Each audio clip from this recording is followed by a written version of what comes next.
It's time to make my final prediction for Moses Itauma versus Dillian Whyte. In this video, I'm going to be covering everything from the mental game to the physical condition the two men are in, to tactics, and who has the edge in athleticism. We're going to be considering all of these factors in making my pick, and I definitely think I've got a couple of things in this video that most people haven't spoken about. I'm going to be making a prediction about how each man can win this fight before suggesting who I think will come out on top. Hello everyone, and welcome back to A Guy Called Henry.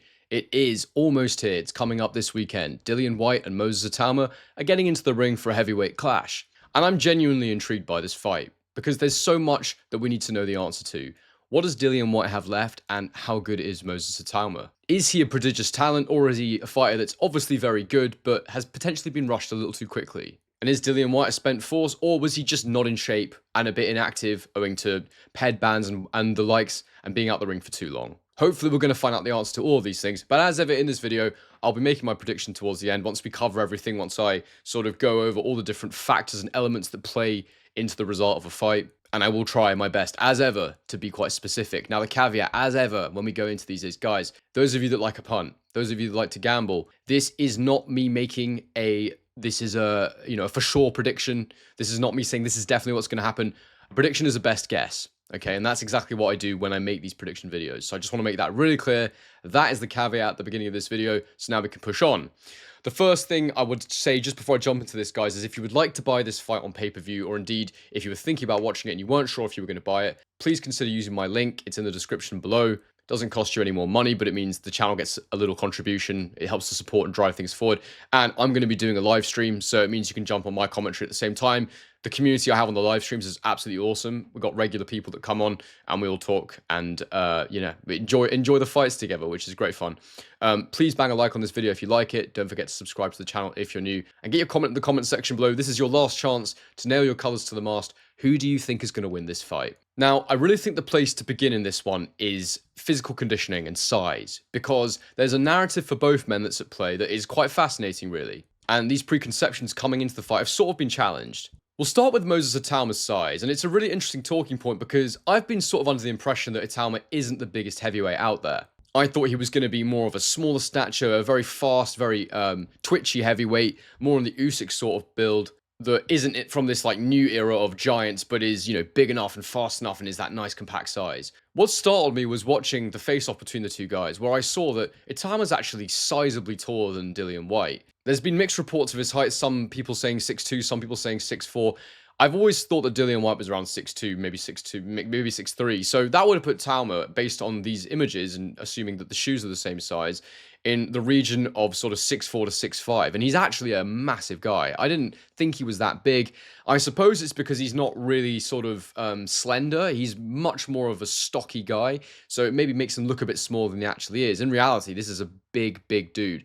And to be as athletic and fast as he is, at the size he appears to be, is really quite impressive. I actually thought that he would be smaller than Dillian Whyte in there when the fight first got made, as I've always seen Dillian as a pretty hefty size at heavyweight, but actually he looks like he's bigger than Whyte. I'll be fascinated to see what they weigh in at, and I might make a reaction video after the weigh-in if some interesting surprises are thrown up. But having seen the training camp video from Itauma, he looks in fantastic shape, and seeing how strong he was, and the fact he's as tall as he is, he's as fast as he's shown in his fight so far, we're clearly dealing with a very, very good athlete. There's no question about it. With regards to Dillian Whyte, the last couple of fights I saw him and he looked terrible. The performances weren't good, his stamina was poor, and he looked incredibly fleshy. That was the Christian Hamer fight and the Ebenezer Tete fight.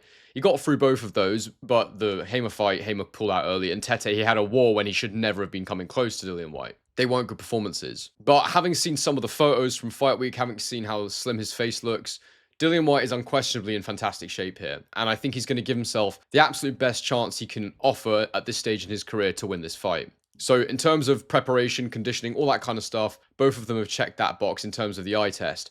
What's actually under the bonnet? I'm actually intrigued. I do have some question marks here, and you might be surprised to hear me say that, particularly about Itauma. But this is a guy who hasn't gone past 6 rounds in a professional ring. This is a guy who in his last few fights has been winning consistently by knockout, never going more than a couple of rounds. And as I say, the couple of times he has gone the distance, they've only been 6-rounders. And actually, I took quite a lot from one of the 6-rounders in particular when I studied the Espindola fight with Jamie from Boxing Life. We both noticed how frustrated Itauma was getting. So that's something I will talk about a bit later on in this video, and that alludes to how I think Whyte can approach this fight. So there was the frustration levels, but also I noticed he was blowing pretty hard. He looked tired, he looked fatigued, he looked gassed. And don't get me wrong, that was a couple of years ago now. I'm sure he's fitter than he was then. He's older, he's more mature. Without question, even the frustration thing I just mentioned might not be a factor, but it's certainly worth talking about. What does he look like when he starts to go the rounds? It alludes to it. But the reality here is this guy might not actually be that fit. What happens when he gets past 6 with an experienced guy? That's what intrigues me. At the same time, however, even though Dillian Whyte looks fantastic, he has had stamina issues throughout his career, in my opinion. He's never really been able to maintain a really high pace throughout his fights. He's always looked a bit slow and cumbersome, and he definitely gasses in the later rounds. There's no question. The Joseph Parker fight was a great example of that. So for me, both men have a point to prove in terms of fitness, and I'm intrigued to see how that dynamic plays out. It could be absolutely key in how this fight goes. We've also got to consider Whyte's inactivity. He's not been as active as he wants, and he's talked about that a lot in the build-up to this fight, which brings us on to the mental game for both men. Mindset's fascinating here because Dillian Whyte's not been around consistently for a long time. There's been other guys getting opportunities, and Whyte has just been out of the picture because of his own doing, because he was banned, basically, for a failed PED test. But it was his own doing. He was out in the cold. Meanwhile, Itauma is just so inexperienced and so fresh.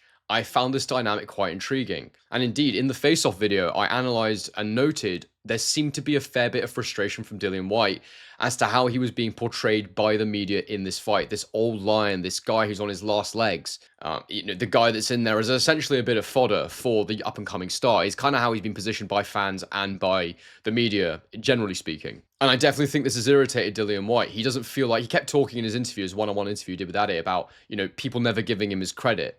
And he sort of feels like no matter what he does, he won't get credit. I felt like his lack of engagement in some of the questions he was being asked in the face-off was down to the fact that he was trying to, sort of lull Itauma into a full sense of security. But I also think he's just quite irritated with the media at large and is refusing to play on these narratives. I saw a video with Hatman that came out, I think it was yesterday or today, where he was saying that he felt that Whyte is coming across as jaded. I'll be honest with you, I can't quite tell if he's jaded or if he's just frustrated and he's about to go and absolutely explode on Itauma. Time will tell, but he might be about to take out all that frustration that he feels towards the boxing establishment in general on Itauma in the ring, and that'll be very interesting to see if Itauma can deal with that. There's also a sort of defiant air about Dillian Whyte, in my opinion, but he certainly could also be jaded. He might just be tired of this whole thing, and this is the last payday for him. It's really hard to tell, because you could argue that his sort of narrative that he's painting of no one gives me my credit is more to the point of he knows he might lose this fight, and when he loses, he's actually feeling frustrated ahead of time about the fact that, people won't give him his credit for his achievements, and he's sort of like, I'm going to go in there, and let's say he gets knocked out, he's sort of thinking already, well, they're not going to give me credit for what I've done anyway, so who cares if I get beaten up in this fight? Potentially, that is an option for sure.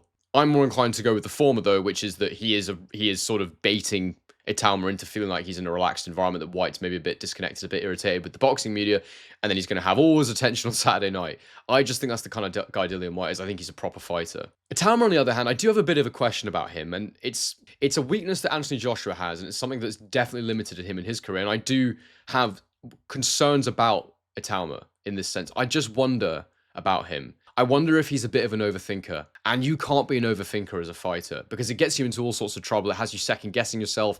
It makes you afraid to take chances. The guys that seem to do the best are the ones that, yes, they're thinkers, but they sort of rationalized it and they leave it all alone. I think that is what Itauma's trying to do. And in his one-on-one interview with Ade, he spoke quite intellectually about his refusal to engage with the media narratives, to just keep himself to himself and not think about what everyone else is talking about. So he's definitely an intellectual guy, and hopefully he's found a sweet spot in terms of controlling his own thoughts, because he does seem like he is a thinker to me.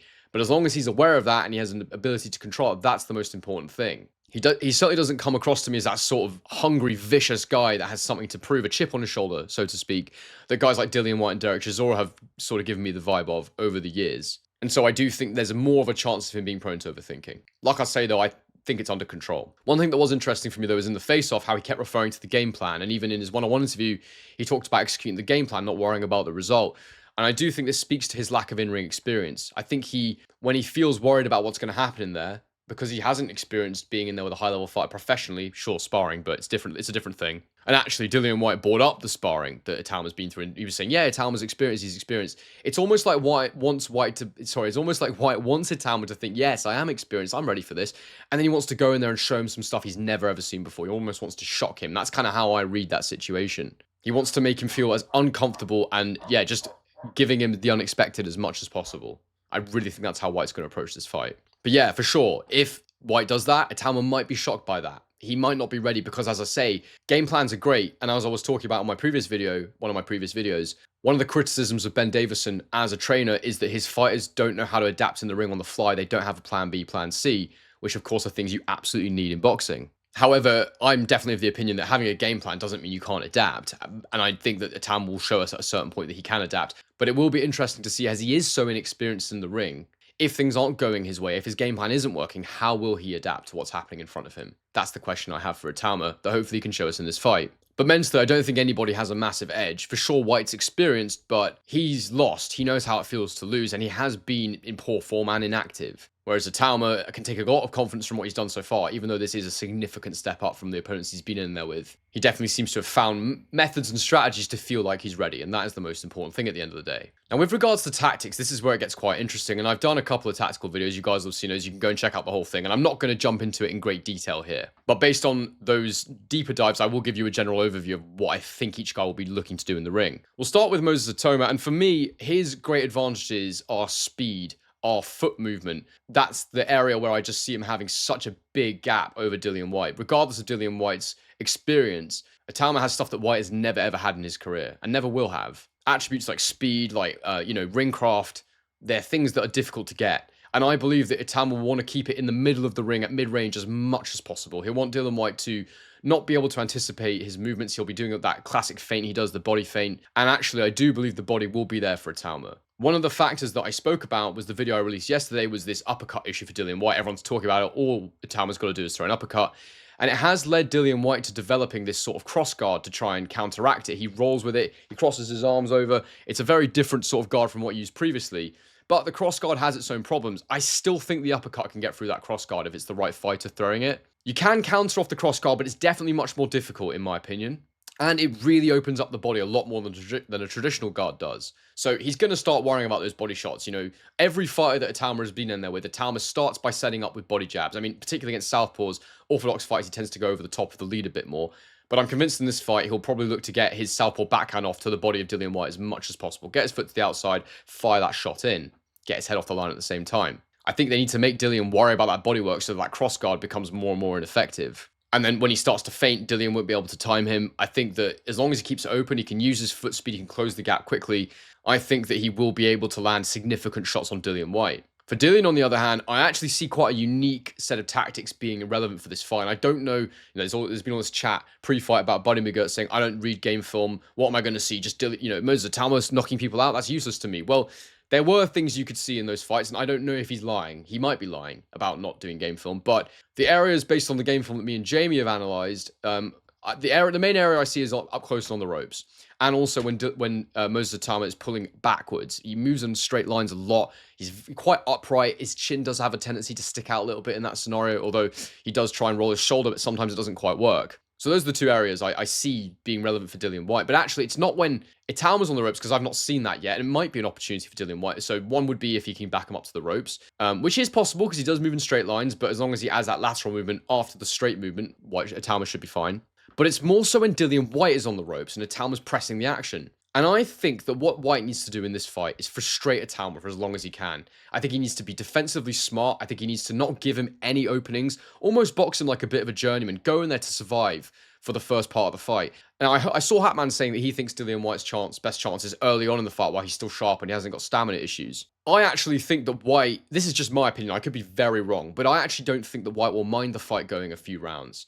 Now, obviously, he needs to take minimal punishment during this time, but I think that he might look to sit on the ropes and let Itauma get shots off and look to counter him. He might look to rope-a-dope him is what I'm trying to say, because the only area of Itauma's game, aside from those straight backwards movements, those straight lines where he's a bit upright, is when he's got someone up on the ropes, he's trying to finish them. He does tend to overthrow stuff, and there are definitely openings for counter punches, especially that counter left hook. We've seen him get cuffed with the wrist of Mezentsev. We saw it in the Balogun fight as well. There were moments where he got hit on the neck. Now, these guys haven't been able to time those, but that Dillian Whyte left hook, if it's still there, has been his best, fastest punch over the years, and he does throw it quite short as well. A lot of these guys have been overthrowing it. It's been hitting him on the neck, but if you throw it a little shorter, I think it would catch him on the chin or on the temple. So I think there's definitely a scenario in which Dillian Whyte tries to coax him onto the ropes, tries to make him frustrated, tries to get him to finish the fight, and looks to land big counter punches. I can definitely see that scenario playing out. And if I was Dillian Whyte, I would definitely be looking to try and encourage that scenario as well. But as I say, there's that straight line movement from Itauma that is also a bit of an issue. That is particularly difficult to read because Itauma's feet are so fast. Sometimes you don't know what he's going to do. Well, often you don't know what he's going to do because he is so twitchy. But I do also think there's an opportunity for Dillian Whyte to shift through, to switch stances and throw shots, go in that straight line, really commit hard in that straight line. The problem with Dillian Whyte in that scenario, the reason I don't think that's an effective strategy for him is because he doesn't have the fastest feet. He tends to end up with his weight over his front foot quite a bit, and he's quite vulnerable to counter punches. And as I say, a lot of the knockouts he's received, as I showed in my previous video, are because he ends up leaning forwards, his weight goes over his front foot, and he gets hit on the chin, basically, whether that is an uppercut or, as Joseph Parker showed us, a level change followed by a straight right hand. So it's still an upward trajectory punch. He's got to be really, really careful about not falling over his front foot, and that is something he's done many times in his career. So look, it's time to make my prediction, and what I've basically described here is a scenario where I think Itauma has all the attributes and skills to outbox Dillian Whyte to be winning the fight, but I also think there's a scenario where he might have quite glaring openings if he's too aggressive. But the key with that is that if Davison and Wiley are aware of that, part of the game plan for them might be don't go for him when he's on the ropes. Don't commit to that situation. Just sit off. Just let him come back to the middle of the ring. If that is the case, then I don't really see many opportunities for Dillian Whyte to land something clean on him. He will have a go for sure, and he will land some shots. I don't doubt that, but the really clean haymakers, the single punches, I'm just not quite sure that those will happen unless Dillian Whyte is on the ropes and baiting him, essentially. I think he needs to be holding his feet. I think he needs Itauma to open up in a way that he does tend to do. The other thing worth noting is when Itauma throws that southpaw jab, oftentimes he will drop his backhand, so that counter right hook is also there for Dillian Whyte as an opportunity. Potentially this is, I mean, Itauma might sharpen all this up for the fight. But as I say, I'm painting a picture here of, I think that Itauma's got all the ability to outbox Dillian Whyte. I think he'll have the right game plan to outbox Dillian Whyte. And it's just, for me, if Itauma's temperament isn't quite right, or if Dillian Whyte can sucker him into a certain scenario, then there may be an opportunity for Whyte to knock him out. So I'm not ruling out Whyte winning this fight, but I think it's unlikely. And I do think that Moses Itauma is going to win this fight. I think he's going to win the fight by knockout. And this is the thing, right? People are saying early. Look, if he might get him early. I'm not ruling it out as an opportunity or a possibility, but I don't think it will be early. I think Dillian Whyte will get into the mid rounds. I think he's going to try and frustrate Itauma. I might be very wrong. I might be very, very wrong with this prediction. He might really go for him early, but my prediction is he's going to try and get him into the later rounds. I think he's going to start slow Dillian Whyte. I think he's going to try and frustrate him. I think he's going to look to be counter-punching and be on the back foot a little more. As I say, box him in a wily way, try not to take too much damage himself, and then sucker him into certain situations. So my prediction is going to be a KO for Itauma, but I'm going to go for rounds anywhere from rounds 6 to 10. But the factor here that's really interesting is whether or not Itauma's own gas tank will hold up when he gets past 6. As I say, he was blowing pretty hard in that fight against Espindola. But again, he doesn't need to commit to the ropes. He doesn't need to try and blow Dillian Whyte over there. So I do think that it's all in Itauma's hands, and it's only going to be if his own temperament fails him. That's my opinion on this fight, and that's how I think it's going to go. But guys, let me know in the comments section below, how do you predict this fight going? Do you agree with my assessment, or do you think it's going to play out in quite a different way? I actually think there's multiple different ways this fight could play out. I've just given you what I see as being the two most, I suppose, likely, but also effective scenarios for both guys. But bang a like on this video if you've liked it, subscribe if you're new. Please do consider using my pay-per-view link, it's in the description. And as I always say guys, on to the next one.